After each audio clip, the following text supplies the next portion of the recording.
On the chilly morning of May 10, 1945, Marta Klein pressed her hands against the cold metal of the fence, certain that capture meant suffering beyond imagination.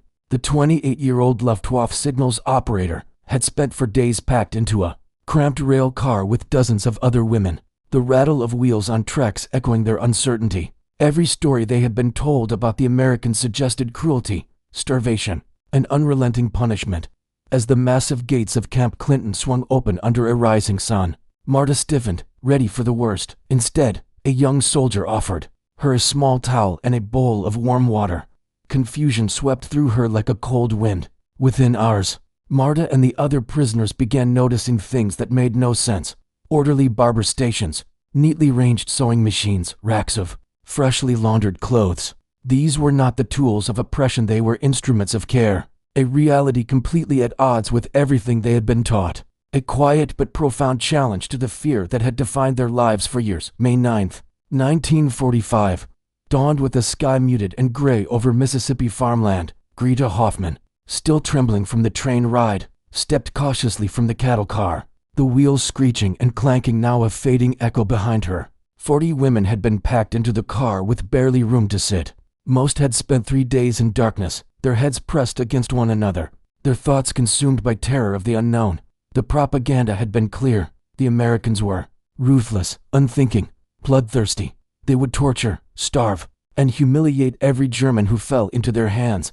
Greta's uniform, once a symbol of duty, felt like a shroud of fear. Her boots, caked in weeks of mud, pinched, reminding her of each step taken during the chaotic retreat through Bavaria. As the heavy gates of Camp Clinton creaked open, Greta prepared herself for violence. She expected shouting, rifles, the snap of boots on wooden floors, orders barked in a language she might not understand. Instead, a young corporal, barely out of his teens, stepped forward, holding a small bar of soap in his hand.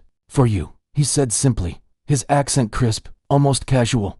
Greta stared, unbelieving. Nothing had prepared her for this. The simplest human gesture, the offering of something as ordinary as soap, felt revolutionary. By mid-morning, Greta began to notice other oddities. Signs in German pointed toward various facilities: freezer, barber, laundry, tailor, medical aid. She paused, scanning the sprawling camp.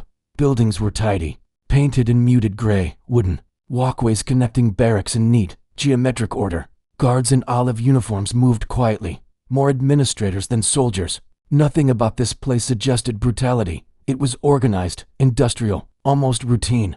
A dissonance began to form in Greta's mind, a whispering doubt she couldn't yet name. Hildegard Schneider, a 41-year-old former Luftwaffe meteorologist, arrived a day later. Her expectations had been simple: dirt floors, disease, abuse, starvation.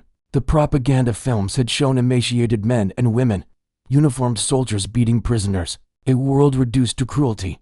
Yet here, Hildegard was escorted to a building, marked WWII, and inside waited industrial washing machines, drying racks, and rows of neatly folded clothing.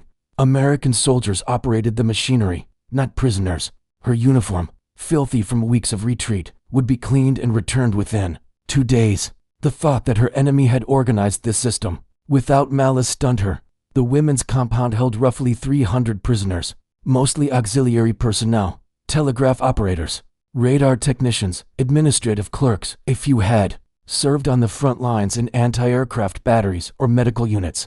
Greta observed the first batches of laundry leave the collection bins. Each piece was meticulously labeled with a number sewn into the fabric. Within hours, the clean garments were folded and returned. Hygiene was maintained, disease prevented. Here, in the hands of her supposed enemies, she received care she had believed impossible. Elizabeth Cow, 27, had been a radar operator stationed in Wilhelmshaven. She watched with disbelief as male prisoners from the adjacent compound marched past, their hair trimmed neatly, uniforms crisp, some even smiling.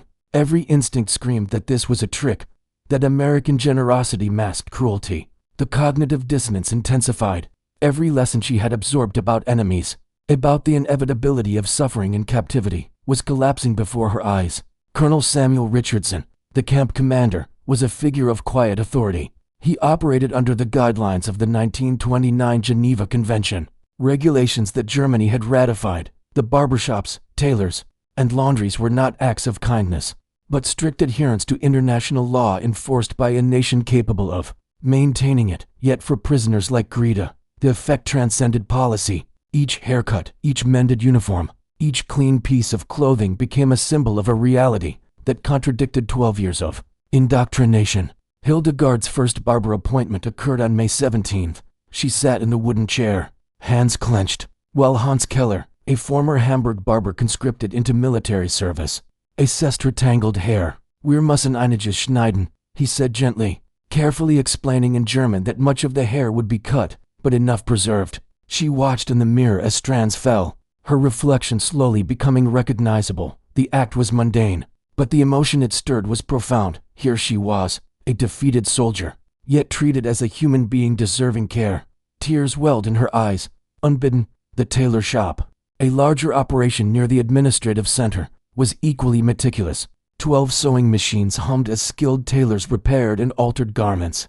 Elizabeth Cox's uniform had torn during the train ride, leaving her feeling exposed and embarrassed. On May 22nd, she submitted a request. 4 days later, it returned flawless, with buttons replaced and seams reinforced. The contrast to wartime Germany was stark. At home, fabric scarcity had forced women to wear clothes until they literally fell apart. Here, she was clothed with care by her supposed enemies. Daily life in Camp Clinton followed a precise rhythm. Morning roll call at 06:00 hours ensured accountability, followed by breakfast in the mess hall, oatmeal, bread, occasionally eggs, a diet far better than expected, and certainly better than many had known during the chaotic retreat. Greta reluctantly adapted to the rhythm, taking work in the administrative office to translate documents and assist with prisoner records. Hildegard performed maintenance duties, and Elizabeth worked in the laundry, folding, sorting, and observing the industrial machines at work. The repetition became meditative, almost soothing, a stark contrast to the violence and uncertainty of the past months. The psychological effects were subtle but profound. The prisoners began questioning what they had been taught. Propaganda had portrayed Americans as barbaric, racially inferior, greedy, cruel. Now, the evidence of routine, meticulous, humane treatment contradicted everything. "I never believed the racial nonsense," Hildegard admitted to Greta one evening, "but I thought we fought for justice." And now her voice trailed off. The reality of humane captivity forced a reconsideration of the moral and ideological framework imposed by the Reich. Even among the younger women, the contradictions were jarring. Elizabeth had grown up fully immersed in Nazi structures, school, youth movements, labor service, military auxiliary. Every institution reinforced the message of German superiority and American barbarism. The camps' amenities created not just surprise but genuine confusion. Freedom from abuse, the maintenance of hygiene, and the restoration of basic dignity violated the fundamental principles she had been taught to accept. By June, the camp had reached an operational steady state. The barber shop operated efficiently, handling appointments with minimal supervision. Hans Keller found satisfaction in his work, valuing competence over circumstance. The tailor shop, supervised by Vera Fogel, expanded operations to meet increased demand, repairing thousands of garments, sometimes creating new clothing from surplus fabrics. Prisoners were not only cared for, they were engaged, given purpose, and allowed to reclaim a sense of identity stripped by war. The contrasts to Germany became a recurring theme in conversation. They won because they're better organized, Hildegard said one evening to Greta. Better supplied, better led. Greta nodded, uncertain how to reconcile efficiency with kindness, order with freedom. The Americans possessed overwhelming power, yet exercised restraint. The paradox unsettled every deeply ingrained belief formed over 12 years of indoctrination. By late June, the cognitive dissonance among prisoners had intensified. The routine of captivity laundry, haircuts, repaired uniforms began shaping not just their perception of the Americans but of themselves. Small acts of dignity, seemingly trivial, became lifelines for identity, for sanity. The camp functioned like a small city, every task measured, every schedule maintained, every individual accounted for. The mundane became extraordinary. The ordinary became transformative. Greta reflected on her previous life service in Bavaria, the chaos of the final retreat, the relentless propaganda that had shaped her worldview. Here, in captivity, she confronted the full spectrum of her assumptions, fear, expectation, ideology, and reality. What she had believed impossible, the humane treatment of prisoners by their enemies, was a daily fact. enacted in barber chairs, sewing rooms, and laundry bins. The realization carried weight far beyond physical comfort. It questioned the very nature of power, morality, and human behavior. By July, the psychological impact was unmistakable. Prisoners began discussing the contradictions openly in the evenings. Arguments rose between those who clung to ideology and those willing to accept evidence. Some older prisoners adapted quickly, their prior experiences giving them perspective. Younger women, molded entirely by the regime, wrestled with dissonance, their minds struggling to reconcile 12 years of indoctrination with the calm efficiency and surprising decency of Camp Clinton. Even the newspapers, provided in English, with limited translations, offered glimpses of American society, freedom of thought, and critical debate, concepts alien to prisoners raised under strict censorship and propaganda. Articles documented atrocities in the East, evidence of the very horrors Nazi ideology had sought to conceal. Elizabeth wrestled with guilt, shame, and disbelief, slowly confronting the moral collapse she had witnessed and participated in. However, unwittingly, every haircut, every clean uniform, every meal was part of this intricate system of mundane care. And yet, the significance was enormous. Each act of normalcy, each systematized process, eroded the narratives of barbarism and cruelty the Reich had built.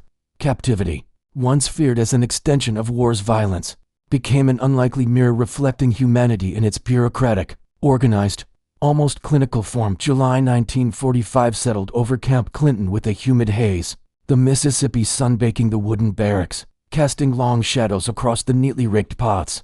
For Greta Hoffman, what had once been sheer terror had evolved into a strange rhythm of existence. The daily routines, roll call, breakfast, work assignments were both mundane and transformative. Each day unfolded like a carefully measured exercise in discipline, efficiency, and, unexpectedly, compassion. The contrast between her expectations and reality continued to jolt her senses. The barber shop, now fully operational, had become a sanctuary of sorts. Prisoners filed in and out, some reluctantly, others with quiet relief. Hans Keller, the former Hamburg barber, worked steadily at his station, scissors in hand, while his colleague Friedrich Stein managed the smaller mirror station. Both men carried the aura of professional pride that transcended captivity. Each snip of hair, each meticulous trim, reaffirmed a sense of identity prisoners feared lost. Greta observed quietly as younger women hesitated before their appointments, uncertain how to navigate an unfamiliar world of care and gentleness. Hildegard Schneider had grown more comfortable in these visits, marveling at the irony. Here, she sat in a chair, her appearance restored by a man who had once served her nation, yet now acted as both barber and healer. The contrast struck her daily. "This isn't generosity," she murmured to Greta one afternoon. "It's order, humanity, through systems. I never imagined such discipline could be kind." Greta nodded, recognizing the paradox. America's power was overwhelming, yet wielded without cruelty. Strength, she realized, could coexist with restraint. The tailor shop expanded alongside the barber shop. Master Tailor Vera Fogel coordinated a team of 5 assistants, managing thousands of repair requests weekly. Fabrics were allocated, measurements taken, seams reinforced, and buttons replaced with precision. Some garments were entirely remade, often for prisoners who had traveled long distances, leaving behind belongings lost or destroyed. Elizabeth Koch marveled at her repaired uniform, its crispness almost foreign. The act of wearing it felt like reclaiming dignity. For the prisoners, such small details had enormous psychological impact. Clean, well-maintained clothing became armor against fear, confusion, and the lingering shadows of indoctrination. The laundry system, too, reflected the same meticulous organization. Industrial washers and dryers operated constantly, attended by prisoners under minimal supervision. Greta found herself fascinated by the rhythm of the machines, the mechanical hum, the smell of soap and clean fabric, the repetitive motion of folding and sorting. It was laborious yet meditative, a grounding exercise in an otherwise chaotic emotional landscape. Elizabeth found comfort in the process. Each clean shirt, each folded pair of pants, seemed to reclaim a piece of her humanity that the war had stripped away. In late July, the prisoners began to articulate the contradictions they faced. Conversations in the barracks grew increasingly philosophical. Margaret Braun, a 24-year-old former anti-aircraft operator, insisted that American kindness was psychological manipulation. "They want us to doubt the Fuhrer," she said bitterly. Hildegard countered quietly. The Führer is dead. Germany has surrendered. There is nothing left to doubt, only reality. These debates illuminated the fractures in understanding, the lingering influence of 12 years of propaganda, and the difficulty of reconciling ideology with daily experience. The camp's medical services added another layer to the prisoners' sense of safety and care. Nurses administered routine checkups, treated minor injuries, and provided basic medications. Prisoners with chronic conditions received attention that had been impossible. During the retreat and final battles in Germany, Greta noted the efficiency of the system. Appointments were scheduled, records maintained meticulously, and care delivered with clinical precision. Illness was prevented where possible, alleviated where unavoidable. The experience was alien yet undeniably effective. By August, the psychological impact of routine became apparent. Prisoners adapted to the structure, finding solace in predictable schedules and reliable care. Greta, Hildegard, and Elizabeth each confronted the deeper implications of captivity. The war's end had not merely brought relief from violence. It forced confrontation with the ideological underpinnings of their upbringing. Indoctrination, propaganda, and fear had shaped their understanding of enemies, power, and morality. Daily experiences in Camp Clinton challenged these assumptions with relentless subtlety. Greta's role in the administrative office placed her at the intersection of bureaucracy and human behavior. She translated documents, assisted with records, and observed the interplay between American officers and prisoners. The work required precision but offered purpose, a stark contrast to the chaos of the war's final months. Hildegard performed maintenance duties, ensuring barracks were clean and functional, while Elizabeth managed laundry operations. Each contribution reinforced a sense of agency, autonomy, and identity previously suppressed by war and ideology. The American systematic approach revealed the intersection of practicality and morality. Barbers, tailors, and laundries were not mere luxuries. They were tools of efficient governance, instruments of psychological stability, and mechanisms for maintaining order. Major Catherine Morrison, overseeing the female compound, recognized the importance of dignity in managing prisoners. Her reports emphasized that humane treatment produced cooperation, reduced disciplinary issues, and facilitated adaptation to captivity. Compassion, she observed, was embedded in structure, not sentimentality. News from the outside world began to filter in, further shaping prisoners' perceptions. Newspapers provided insights into American society, open debates, criticism of government policies, and diverse perspectives on post-war reconstruction. Elizabeth read voraciously, grappling with the concept of freedom of speech, a concept almost inconceivable under the Nazi regime. Articles revealed the atrocities committed in the East, the systematic extermination of millions, and the reality of concentration camps. Initial disbelief gave way to acknowledgement, then guilt, then the slow, painful process of understanding responsibility and complicity. The summer months revealed subtle transformations. Prisoners adapted to routine, internalized norms of hygiene and order, and began questioning ideological certainties.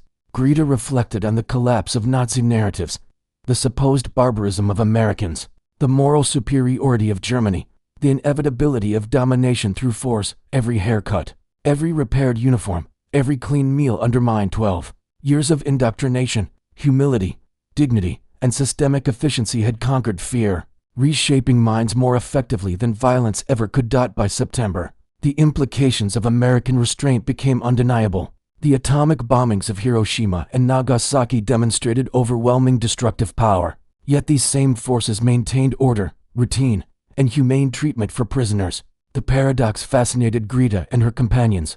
Power without cruelty, strength with restraint, concepts previously unthinkable existed in tangible, daily reality. Discussions in the barracks turned philosophical, wrestling with the notion that victory did not require brutality, that discipline and efficiency could coexist with empathy. Winter preparations began in October, bringing practical adaptations. Additional blankets were issued, barracks repaired and insulated, heating systems maintained. The barber shop adjusted cutting styles to preserve warmth, and the tailor shop produced scarves, gloves, and simple winter garments from surplus fabrics.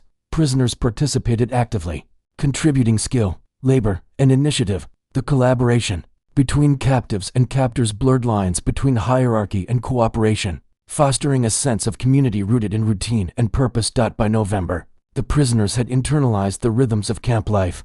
The barber shop, tailor, and laundry became symbols not merely of hygiene and appearance, but of survival, identity, and humanity. Greta, Hildegard, and Elizabeth each recognized that these systems, while practical, also served as instruments of psychological restoration. They restored self-worth, provided structure, and created space for reflection, a stark contrast to the chaos, fear, and indoctrination that had defined the last months of war. The months of captivity also offered moments of personal insight. Greta began reevaluating her beliefs, the role of propaganda, and the narratives she had accepted unquestioningly. Hildegard reflected on scientific reasoning versus ideological indoctrination, realizing the incongruity between empirical observation and political dogma. Elizabeth grappled with the moral consequences of obedience, the dissonance between loyalty and conscience, and the weight of knowledge about atrocities committed in Germany. Each transformation was gradual, often painful, and deeply human. Routine and structure did more than maintain order, they offered a framework for understanding, reflection, and adaptation.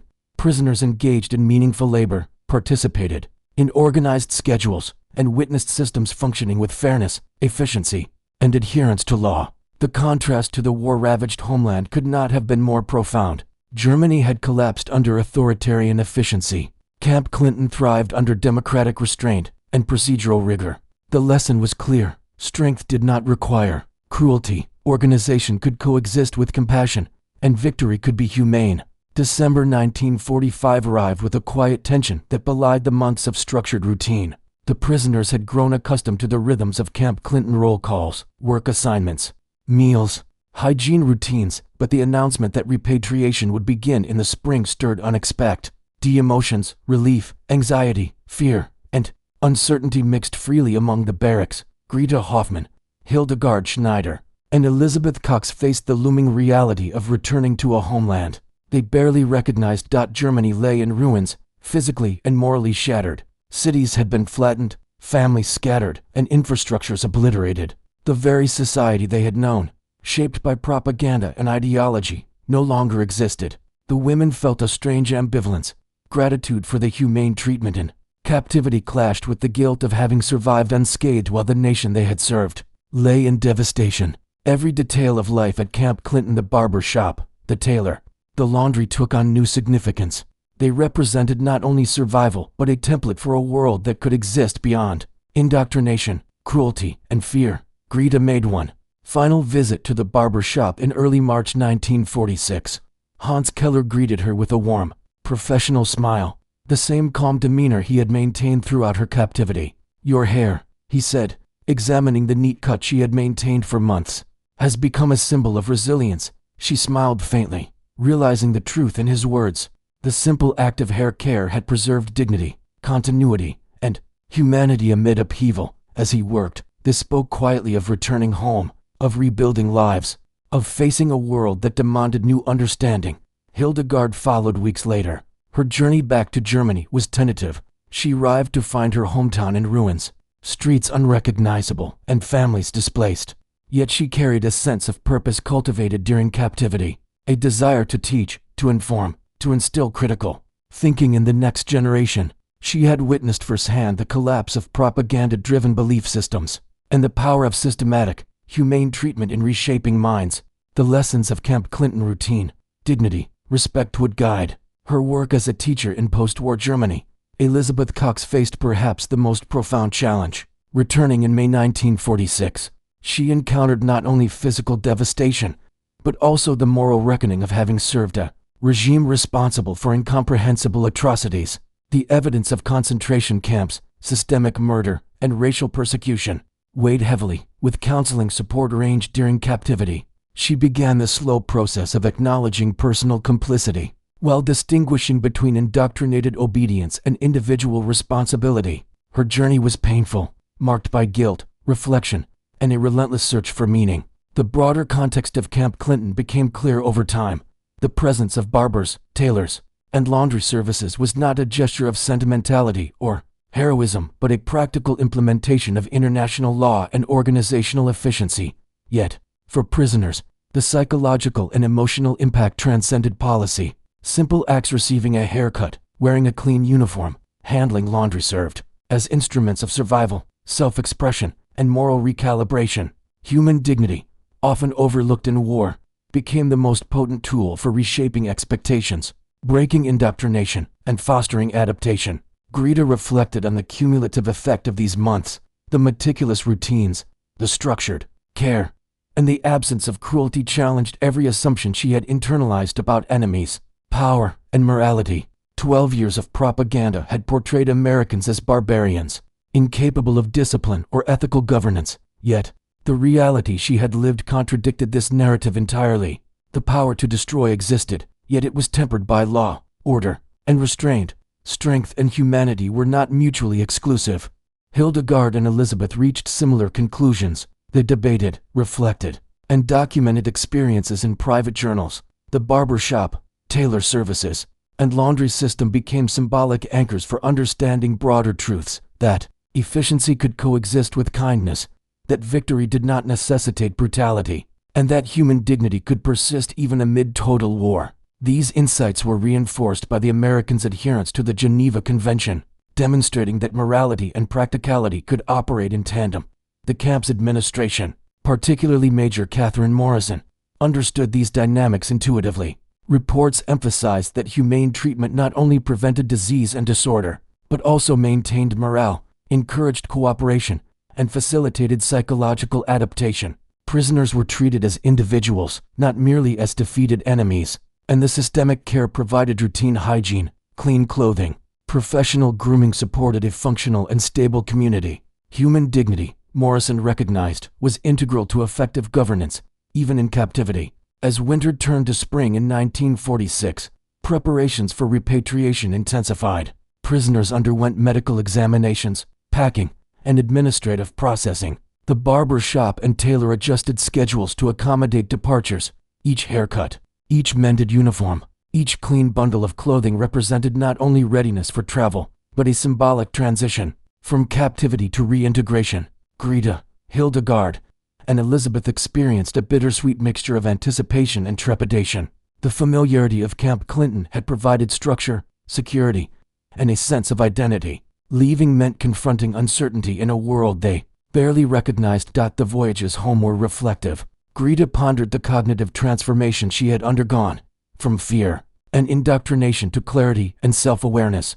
She realized the collapse of Nazi propaganda was not merely external, but internal. A dismantling of beliefs, biases, and assumptions through lived experience. Hildegard, returning to her ruined hometown, envisioned education as a means to prevent future generations from succumbing to manipulation. Elizabeth confronted personal guilt, recognizing the need to integrate responsibility, understanding, and constructive action into her future life. Camp Clinton's legacy persisted in memory and practice. The structured care provided, while ordinary in policy, had extraordinary consequences in shaping psychological recovery. The barbers, tailors, and laundry systems were practical necessities, yet for prisoners they were symbolic instruments of identity, continuity, and dignity. The contrast between expectations of brutality and the reality of humane treatment created cognitive dissonance, fostering reflection, critical thought, and moral reevaluation. What had seemed mundane became transformative. The human stories of the camp underscored the paradoxical lessons of captivity. Greta's gratitude, Hildegard's resolve, and Elizabeth's moral reckoning illustrated the spectrum of psychological impact. Simple axe haircuts, mended uniforms, clean laundry intersected with profound realizations about power, morality, and humanity. Captivity, stripped of violence but structured in dignity, offered a paradoxical form of liberation, freedom from ideological certainty, space for reflection, and the emergence of moral consciousness. By the time repatriation commenced in spring 1946, the women were profoundly changed. Greta returned to a Germany fragmented physically and morally, yet equipped with resilience, perspective, and the tools of critical thought. Hildegard assumed a teaching role, embedding lessons of skepticism, inquiry, and human dignity in her pedagogy. Elizabeth faced the challenge of integrating experience, guilt, and responsibility into a coherent identity. Their transformations reflected not only the efficiency of American systems, but the enduring power of humane treatment and psychological stability. Years later, historians would document Camp Clinton's practices extensively. The adherence to Geneva Convention standards, the systematic provision of grooming, tailoring, and laundry, and the structured routines of prisoners represented a model for humane warfare. These practices, while standard across numerous facilities, had extraordinary personal consequences for those who experienced them firsthand. The expectation of cruelty had been shattered, replaced with the quiet affirmation of dignity, efficiency, and moral order. Greta, Hildegard, and Elizabeth became living testaments to the subtle power of systemic kindness. They carried lessons from Camp Clinton into post-war Germany, that strength could coexist with restraint, that structure could support morality, and that human dignity could survive even the most extreme circumstances. The narrative of captivity, once defined by fear and indoctrination, was rewritten in mundane acts: haircuts, clean clothes, and the simple, profound recognition of individual worth. The camp services, the barber shop, tailor, and laundry symbolized an unexpected victory, the triumph of humane organization over ideological fear. Prisoners left with more than survival. They departed with understanding, resilience, and a nuanced comprehension of power and morality. In their reflections, the paradox of America's strength without brutality became clear. Victory was not measured solely by military might, but by the capacity to maintain humanity even amidst war. As they crossed the Atlantic back to Germany, Greta looked at the horizon, the sun rising over the ship's bow, illuminating a fractured yet living continent. Hildegard traced the contours of towns she once knew, now reduced to rubble, yet carrying the promise of reconstruction. Elizabeth read quietly, absorbing reports of post-war administration, reconstruction efforts, and moral reckoning. They each carried with them the same realization: life had been preserved not only through survival, but through the maintenance of dignity, order, and humanity. The cognitive, emotional, and moral transformations experienced at Camp Clinton became enduring legacies. For Greta, Hildegard, and Elizabeth, captivity was paradoxically instructive. It was a microcosm where ordinary systems, clean clothes, professional grooming, structured labor intersected with extraordinary lessons about ideology, morality, and human capacity. What had been designed as practical administration became, in effect, moral education. Years later, when asked about their experiences, Greta reflected simply: they treated us as humans, not enemies. That, more than anything, changed how I saw the world. Hildegard would echo this in classrooms: the collapse of propaganda is not sudden, it is gradual, built through experience, reflection, and the quiet affirmation of human dignity. Elizabeth, integrating her experiences into daily life, reminded herself and others that understanding complicity and responsibility is not about punishment but about learning, growth, and moral reckoning. The barber shops, tailor services, and laundry systems of Camp Clinton were more than functional amenities. They were instruments of psychological survival, ethical reinforcement, and moral reflection. Expectations of cruelty collided with reality's organized kindness, shattering assumptions, fostering critical thought, and nurturing humanity. Through the lens of three women's experiences, the camp demonstrated the profound impact of structure, efficiency, and adherence to ethical standards in shaping not just survival but transformation. In the quiet moments before departure, the women walked through the camp one last time. The fences, the watchtowers, the neatly organized buildings, all symbols of captivity, had paradoxically become spaces of learning, reflection, and growth. The lessons endured. Humanity persists. Even in defeat, dignity can be preserved, even in captivity. And strength exercised without brutality is more powerful than any weapon. Camp Clinton, through its ordinary routines, revealed extraordinary truths. The lesson wasn't that enemies are inherently cruel, but that humanity can endure even in the harshest circumstances. The barber shops, tailor services, and laundry systems of Camp Clinton weren't just conveniences, they were quiet acts of moral clarity, showing that order, dignity, and decency could survive amid destruction. The women who lived through this experience returned to a Germany in ruins, carrying not only memories of survival but a renewed understanding of empathy, ethics, and the power of small, consistent acts of care. Their story reminds us that even in the darkest times, preserving humanity in small ways can ripple outward, shaping minds, communities, and history itself. If you found this story moving, hit that subscribe button and join us for more untold stories from history.